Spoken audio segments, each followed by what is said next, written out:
m'entendez? Bonjour à tous et à toutes. Et merci à Martial qui, avec Patrice Baudot et Yann Thomas, assure la direction de ce colloque qui, pour s'adapter à cette situation sanitaire, se restructure en plusieurs moments.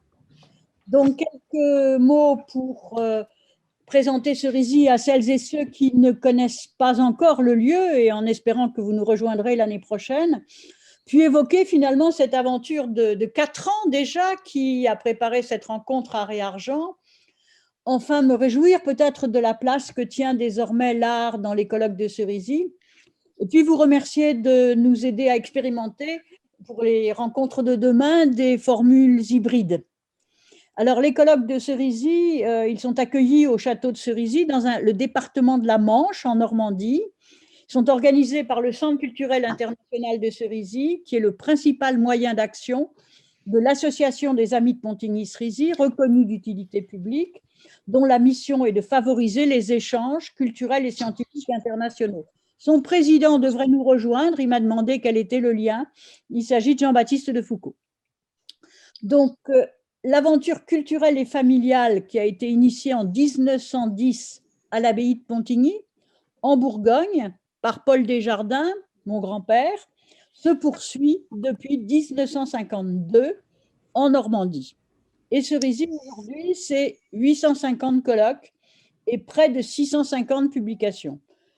C'est pour moi une première d'être forcée de restructurer comme ça un colloque en plusieurs moments. C'était en général une programmation dans le marbre Cerisy, et quand on avait décidé 2 ans à l'avance qu'un colloque se tiendrait, il s'est tenu, et là nous avons depuis 1 an et demi des ruptures à faire. Donc, en toute indépendance d'esprit, avec une forte volonté de brassage des disciplines, des générations et des cultures, les colloques de Cerisy réunissent des artistes, des chercheurs, des écrivains, des enseignants, des étudiants, des responsables économiques, politiques et sociaux, ainsi que tout le large public qui peut être intéressé par les questions traitées. Et la spécificité de ces rencontres tient finalement à leur longue durée, au génie du lieu, là vous en serez privé du moins cette journée, et à la qualité d'un accueil familial et hospitalier. Afin de confronter une large diversité de points de vue, l'intensité des débats et la convivialité des relations y tiennent une place majeure. Selon l'avis d'un bon nombre de personnes, notamment Jacques Derrida, Bruno Latour et beaucoup d'autres, un séjour à Cerisy permet une expérience unique de vie et de pensée.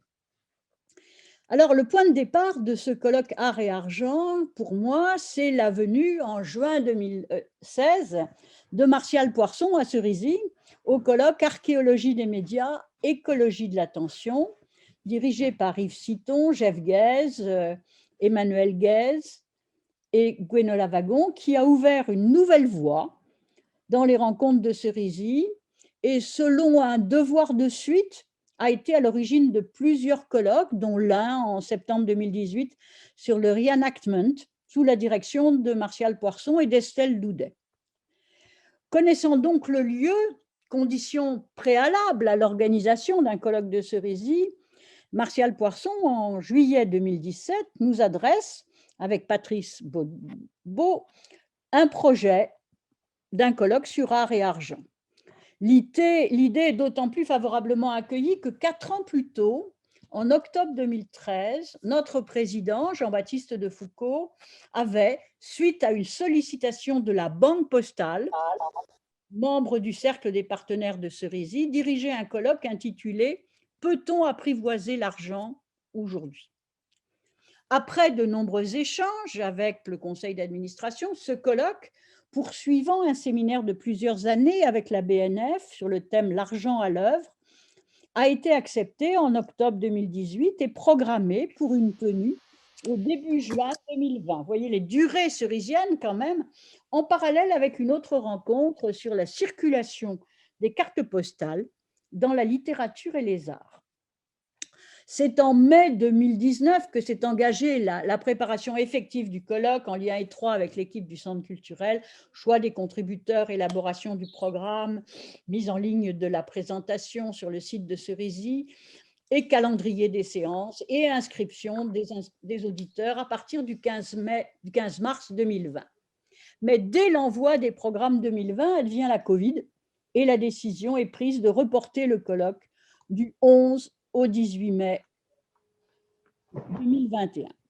Mais une fois encore, du fait de la persistance de la pandémie, nous avons dû renoncer, reporter ou plutôt restructurer la rencontre en 3 temps.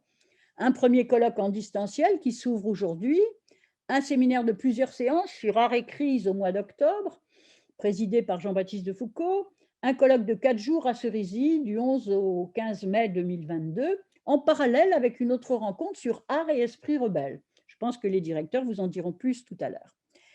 Alors, il y a un terme qui résonne un peu dans le récit de cette longue aventure, c'est celui d'art, de plus en plus présent à Cerisy depuis quelques années, art rebelle, art brut, qui est reporté aussi, mais aussi en 2018, art du vide, danse, art, industrie et reconstruction, qui vient de donner lieu à un très beau livre sur l'art des 30 glorieuses, et puis au mois d'août, Mendiargues et les arts, etc. Toutefois, le croisé avec celui d'argent n'était pas, avouons-le, une habitude cerisienne. Alors, j'ai vu tout à l'heure que sur le site de Cerisy, pour l'annonce de l'année prochaine, il n'y a même plus le mot art, mais je pense que c'est peut-être qu'il faut quand même laisser le grand titre art et argent. Mais ça, on précisera ça à un autre moment. Donc, on est ravis de voir ce retour de l'art à Cerisy, très présent dans les années 50-60, avec Germaine Richier, Zao Wouki, Jean Fautrier et bien d'autres, et devenu plus rare ensuite, à l'avantage de la littérature, de la philosophie, des sciences sociales. Aujourd'hui, nous faisons en sorte que la plupart des colloques comportent un volet artistique et que celui-ci puisse se situer non seulement en soirée, cerise sur le gâteau, mais à tout moment pour affirmer son caractère central. Une des illustrations est le colloque qui va bientôt sortir sur l'usage des ambiances, organisé par Nicolas Tixier, directeur du Cresson, et l'École d'art d'Annecy, et dont les actes vont paraître en juin en un beau volume aux éditions Hermann.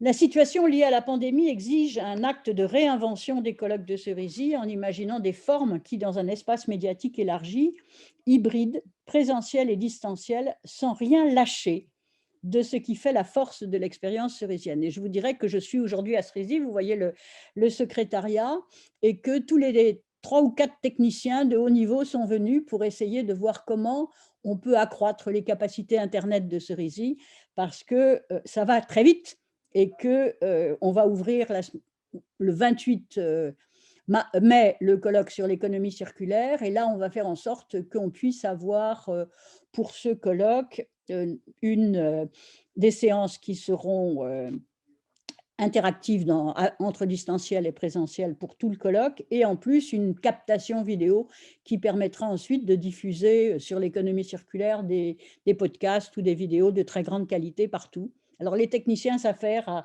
regarder si les travaux qui ont été faits sont suffisants ou s'il faut aller chercher des technologies encore plus nouvelles. Mais c'est sûr que ça oblige à repenser un peu les choses, et notamment aux personnes qui suivront en distanciel, parce qu'elles ne suivront pas tout.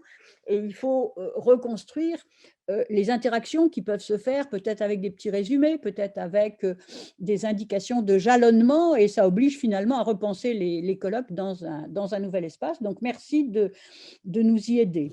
Et avec ce mot d'accueil, ce que je voulais, c'est vous présenter mes regrets de ne pas pouvoir vous accueillir aujourd'hui, comme c'était prévu à Cerisy. Vous inquiétez pas, il ne fait pas beau et il fait froid. Et on a acheté pour les colloques qui pourront avoir lieu une tente qu'on pourra mettre dehors pour manger dehors. Mais là, si le colloque ouvrait aujourd'hui, on n'aurait pas très chaud, hein. Bien sûr, on a mis le chauffage, mais c'est quand même un peu difficile. Donc, vous dire aussi toute ma détermination pour accompagner votre démarche de recherche et ma joie de vous accueillir à Cerisy au mois de mai 2022. Ça sera une année où Cerisy fêtera ses 70 ans.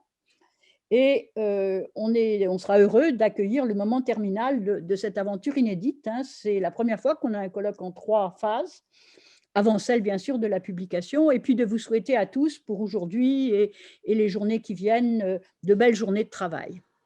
Merci à tous.